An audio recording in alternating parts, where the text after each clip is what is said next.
Here I have TCL 10 Plus, and today I'm going to show you how to set photo to contact on this device. So let's open our contacts first.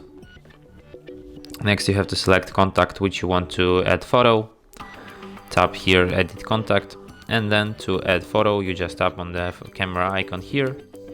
Then you can select if you want to take picture or if you want to select picture from gallery.